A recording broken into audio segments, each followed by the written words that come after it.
अच्छा तो आप समझे, ये सब इकट्ठे कहाँ गायब हो गए थे? अब आज से ये घर मेरा है तो यहाँ पे हुक्म मेरा चलेगा, और आप लोगों को संतोषी का ख्याल रखना है। और अगर आप लोगों ने संतोषी का ढंग से ख्याल नहीं रखा तो मैं आप लोगों को घर से बाहर निकाल दूंगा।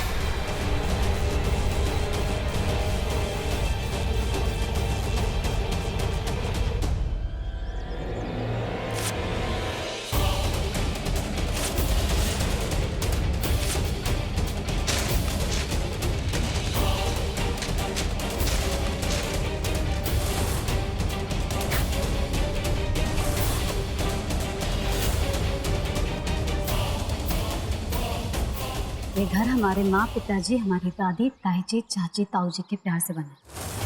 इसका कोई कीमत नहीं लगा सकता। ये घर हमारा था और हमारा ही रहेगा। आपको पैसा इसे नहीं खरीद सकता। संतोषी!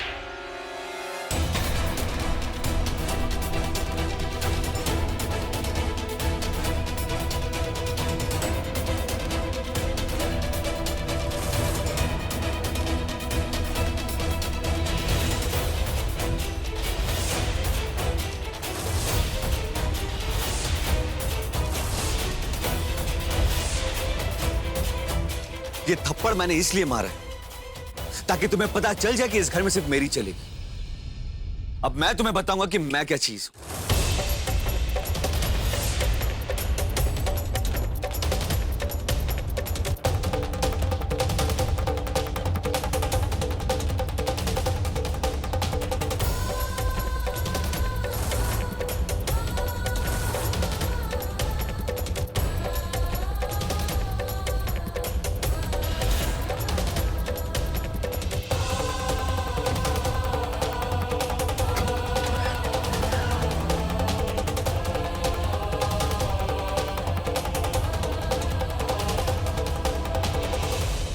दादी आप थे?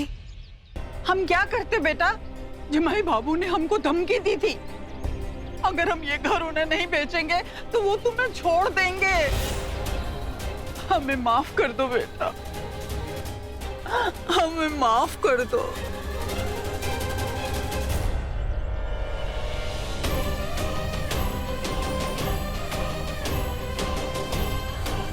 दीदी, पति के छोड़ देने का दुख क्या होता है ये हमसे अच्छा और कौन जानता है, इसीलिए हमने भी पेपर्स पर साइन कर दिए। संतोषी बिटिया, हम तो दामाद बाबू से बहुत डरते हैं। क्यों छोड़ते? बात जीजी एकदम सही कह रही हैं संतोषी।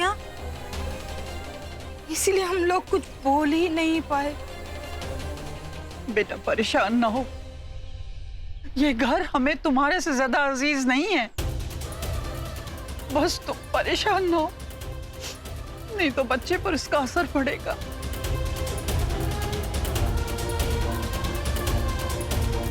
वकील साहब, आप भी कैसी बात करते हैं? अगर यहाँ पे मैं आपके सामने बैठा हूँ तो डिवोर्स की बात करूंगा ना, कि पड़ोसी की बात करूंगा? लेकिन आप डाइवोर्स क्यों लेना चाहते हैं?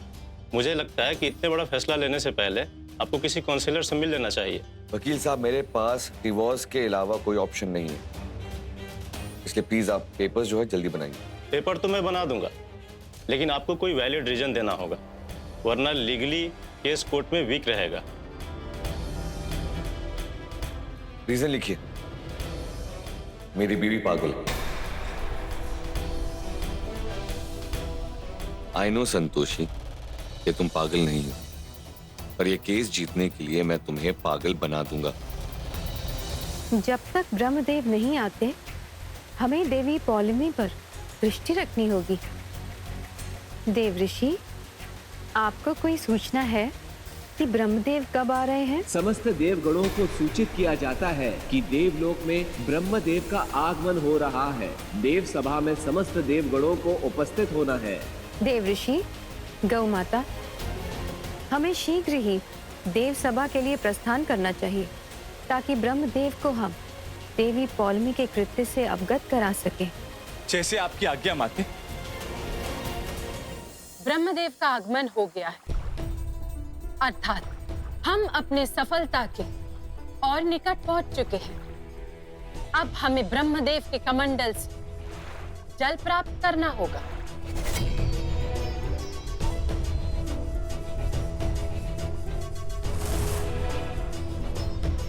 अब हमें ब्रह्मदेव को यह दिव्य दंड लौटानी होगी और साथ में ब्रह्मदेव के प्रतिनिधि के रूप में हमें जो शक्तियां मिली थी वो भी लौटानी होगी।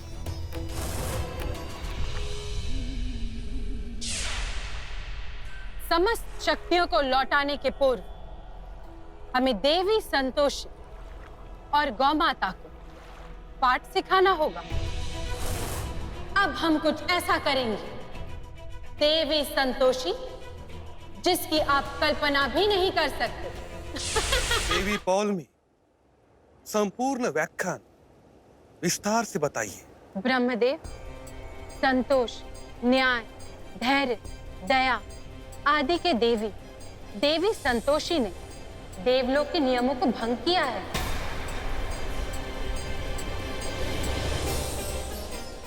देवी संतोषी ने आपके द्वारा बनाए गए संविधान को मानने से अस्वीकार किया है। अब आप ही बताइए, क्या ऐसा करना उचित है? देवी पौलमी, आपसे कोई त्रुटि तो नहीं हो रही है? नहीं ब्रह्मदेव, संपूर्ण देव सभा इस बात की साक्षी है। देवी संतोषी। प्रणाम ब्रह्मदेव। आज हमें अति उत्तम अवसर मिला है।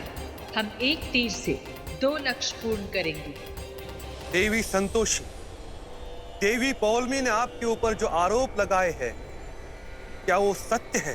ब्रह्मदेव, ये सत्य है कि हमने गौ माता को देवी पौलमी के बंधन से मुक्त कराया है, किंतु हमने ऐसा देवलोक के नियम तोड़ने के लिए नहीं, अपितु देवलोक के नियम बनाए रखने के लिए किया है।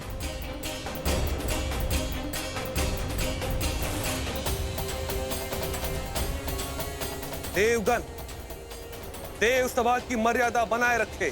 देवी संतोषी, ये आप क्या कह रही है? देव सभा के नियमों को अमान्य ठहराकर आप कौन से नियमों को बचा रही है?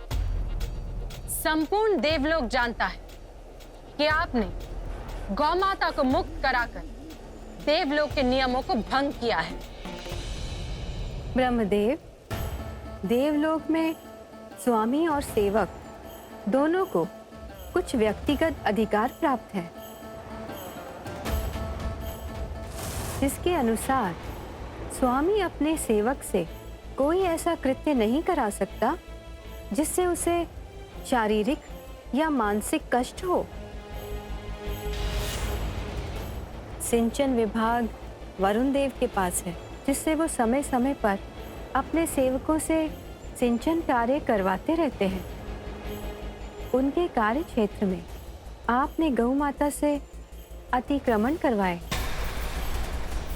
उनसे फूटे हुए घड़े से जल भरवाया, उन्हें विश्राम की अवधि में विश्राम नहीं करने दिया। ये नियम तोड़ना नहीं तो और क्या है?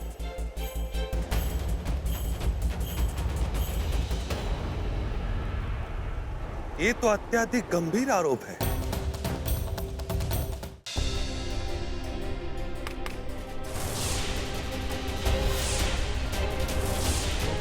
जब तक मेरा बच्चा इस दुनिया में कदम नहीं रखता ना, तब तक तुम कोई व्रत नहीं रखोगी, कोई पूजा नहीं करोगी, क्योंकि उससे मेरे बच्चे को तकलीफ होती है।